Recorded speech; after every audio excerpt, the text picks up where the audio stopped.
Ciao, buongiorno a tutti, mi sentite bene? Mi sentite? Sì. Un Sì, saluto sì. a tutti, grazie per questo invito. Il tema è importante perché quando si parla di coprogrammazione e in questo caso di coprogettazione si parla di elementi che hanno a che vedere con la natura costituzionale, con l'identità costituzionale del terzo settore, che vuol dire che ruolo queste organizzazioni umane hanno dentro una comunità paese, in questo caso nel nostro paese. E quindi hanno inevitabilmente a che fare con la cultura della cosa pubblica e quindi con la cultura dell'amministrazione pubblica sia politica che amministrativa, che credo ha bisogno in qualche modo di essere rafforzata rispetto ad alcuni fondamentali. Il fondamentale qual è? È che gli unici modi che hanno i cittadini per partecipare alla Repubblica non è quello di votare e quindi di delegare funzioni di scelta, non è solo quello di contribuire economicamente, cioè pagare le tasse, la fiscalità, non è quello di lavorare, ma è anche l'impegno civico, organizzato e solidale. Insieme, lo ricordo, all'economia mutualistica, articoli 118 e 45 della Costituzione.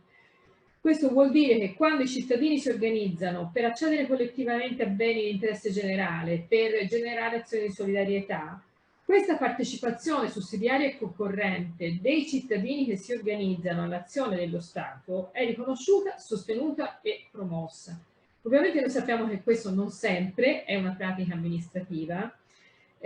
perché questo implicherebbe che ogni livello istituzionale esercita sia a livello politico che amministrativo il compito di sostenere e promuovere e anche vigilare sul mantenimento delle finalità solidaristiche di questi soggetti, l'attività e l'azione di questi soggetti, costruendo leggi che sono le cornici di riferimento e di lavoro, che sono anche le cornici di regolazione del cosiddetto mercato, che sono anche le cosiddette cornici di regolazione del lavoro, misure di sostegno, non solo quelle economiche attive ai progetti, all'attività degli enti, ma anche di favore fiscale e poi ovviamente con le azioni di vigilanza. Perché ho fatto questo riassunto di quello che dovrebbero fare nei livelli delle nostre istituzioni? Primo perché questo chiama in causa da livello nazionale ai livelli territoriali tanti livelli di governo e non a caso voi avete qui oggi l'ANCI, l'altro livello fortemente coinvolto le regioni. Perché? Perché per propria natura la presenza del terzo settore è dentro le comunità e dentro cose che riguardano molto da vicino il lavoro dei cittadini per i cittadini in quelle comunità. E allora in questo senso, quando si parla di coprogettazione, si parla non di uno strumento casuale, ma di uno strumento particolarmente funzionale a dare valore a quella che è la funzione centrale del lavoro degli enti nelle comunità. È stato detto da tutti, non è la scorciatoia per le gare d'appalto, e questo lo ribadisco anch'io, è tutt'altro, è lo strumento che valorizza la capacità di innovazione sociale degli enti e quindi bisogna intendersi anche allo sguardo proprio dal punto di vista degli enti. Non è lo strumento da usare quando un processo non è più innovativo. Non può essere lo strumento per andare a regolare il rapporto tra pubblica amministrazione e soggetti del terzo settore quando quelle attività, diciamo, non hanno né caratteristiche di innovatività né caratteristiche di straordinarietà dal punto di vista del processo di sviluppo. È uno strumento dell'innovazione sociale, è l'investimento della pubblica amministrazione in ricerca e sperimentazione sociale. Qualcuno ha citato Giovanni Fosti di Fondazione Cariplo. Molto, molto importante quella frase perché? Perché noi veniamo da un'esperienza del rapporto con le fondazioni di origine bancaria dove politiche erogative intelligenti che hanno orientato e hanno funzionato da acceleratori dell'innovazione. E quindi se dovessimo estrarre degli apprendimenti da quelle politiche lungimiranti intelligenti, che cosa potremmo vedere? Che quando quelle politiche erogative hanno cercato innanzitutto di riconoscere chi sono nel territorio, in quella comunità, le esperienze e gli innovatori sociali presenti. La seconda cosa, diciamo, degli apprendimenti è che quando con le scelte di politica erogativa li hanno spinti a mettersi in relazione fra di loro, ma non per semplificare l'attribuzione delle risorse, ma perché si sa che in tutti i settori la ricerca fatta in rete produce dei risultati migliori e la sperimentazione in rete produce una trasferibilità delle esperienze che accelera i processi di innovazione e che quindi l'innovazione in rete è più efficace dell'innovazione del singolo. Non è una strana scoperta, lo abbiamo visto con i vaccini, in tutti i comparti di sviluppo è così, non vedo perché non dovrebbe essere così anche nella ricerca e nell'innovazione sociale. L'altro tema è la valutazione, che non è la valutazione dell'ente come si è comportato rispetto al processo, ma di quali modelli funzionano dentro la comunità, perché funzionano e a quali condizioni sono scalabili. Perché questa è la funzione di un soggetto che voglia sostenere l'innovazione sociale, il cambiamento quindi sociale nel proprio territorio. E quindi capire perché quell'esperienza di quel soggetto del terzo settore, di quella rete di soggetti del terzo settore, riesce ad avere un impatto di cambiamento e di progresso in quella comunità. E come fare a trasferire quell'impatto positivo dentro altri pezzi della mia comunità. Quali sono le condizioni per sostenere gli ingredienti di successo? Perché questa è la funzione non solo delle fondazioni di origine bancaria, ma soprattutto delle nostre istituzioni pubbliche, a cui noi affidiamo non solo un pacco di soldi, ma anche delle prospettive di progresso, delle aspettative di prospettive di progresso, su cui quindi appoggiare poi delle politiche di investimento. Nel caso delle fondazioni, le scelte delle fondazioni sono fortemente poi orientate da quel tipo di valutazione. Questo deve accadere anche per i modelli di riflessione sull'innovazione sociale delle nostre amministrazioni pubbliche. Ho fatto questo esempio fondato su quella che è la virtuosità di alcune esperienze di coprogettazione fatte tra il terzo settore e le fondazioni bancarie, perché credo che questo ci spiega in modo molto semplice ed efficace il perché questo strumento è importante, è prezioso, e non perché semplifica i processi amministrativi, semmai li complica perché gestire processi di coprogettazione richiede delle competenze decisamente non burocratiche,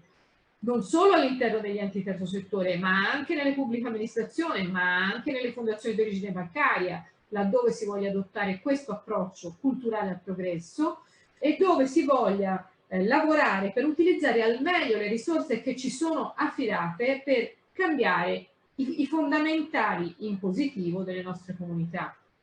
In questo senso, allora, l'importanza di questa sentenza 131 che è stata discussa è che spazza via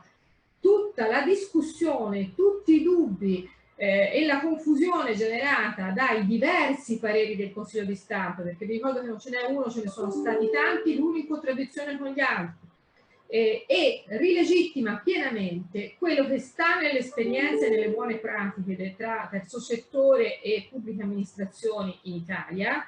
quello ricongiunge i nostri istituti sanciti da una legge del codice del terzo settore che però recepivano pienamente gli istituti della 328, li ricollega anche alla questione europea, alla normazione europea, perché spesso diciamo, ci siamo nascosti dietro le famose leggi del recepimento delle normative europee per dire cosa si poteva o non si poteva fare. E la vera liberazione è per le pubbliche amministrazioni, soprattutto per quelle più coraggiose, perché questa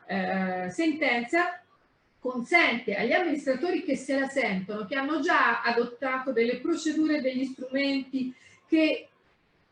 forti di questo approccio culturale, coniugano evidenza pubblica e interesse generale vero, che è quello di far progredire le nostre comunità e non solo di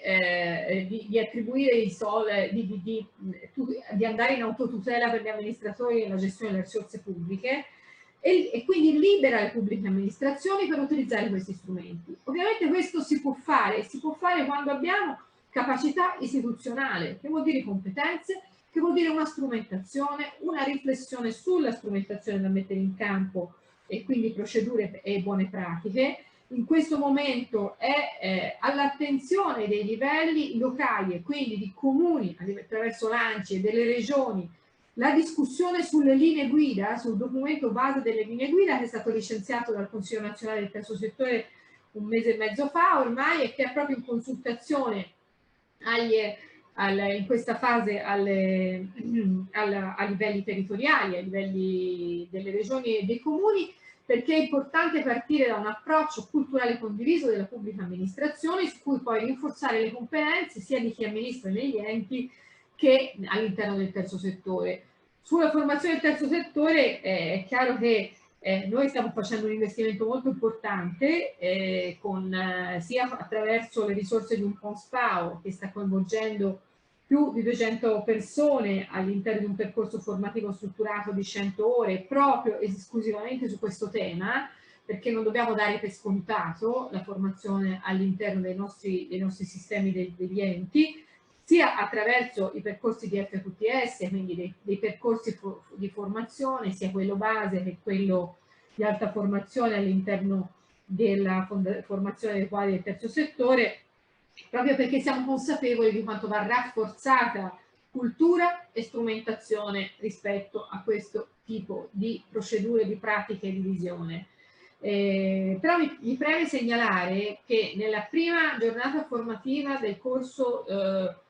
sulla coprogrammazione e coprogettazione sono state censite all'interno solo di un'esercitazione, quindi non un lavoro strutturato, dai corsisti 70 esperienze di coprogrammazione e coprogettazione che riguardano tutti i settori di attività,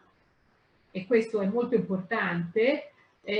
tutti i livelli istituzionali, comuni, regioni, ANCI, tutte le regioni d'Italia. Questo vuol dire che dentro le nostre expertise interne alle comunità ci sono già i fondamentali delle esperienze, delle pratiche su cui partire per far germogliare dai prototipi dei livelli più maturi di rapporto tra pubbliche amministrazioni, terzo settore nei vari livelli istituzionali. Da qui io credo che passa la strada dell'innovazione, poi dalla capacità di rifare di queste esperienze anche una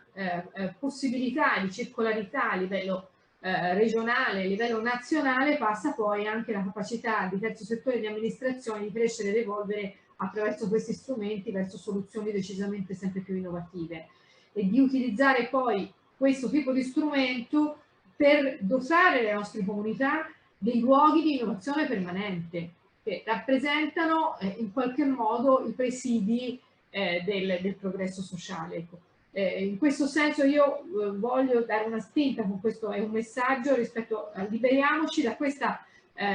preoccupazione che tutto sia mercato, che tutto sia solo ed esclusivamente mercato regolato con le procedure di evidenza pubblica, ma ci sono delle strade tutte da percorrere, tutte in parte anche già percorse solo da valorizzare per far sì che non disperdiamo l'apporto dei cittadini che si organizzano per cambiare in meglio la propria comunità. Questo oggi non ce lo possiamo permettere, soprattutto dopo una emergenza così impegnativa per le nostre comunità e per le persone che ci vivono.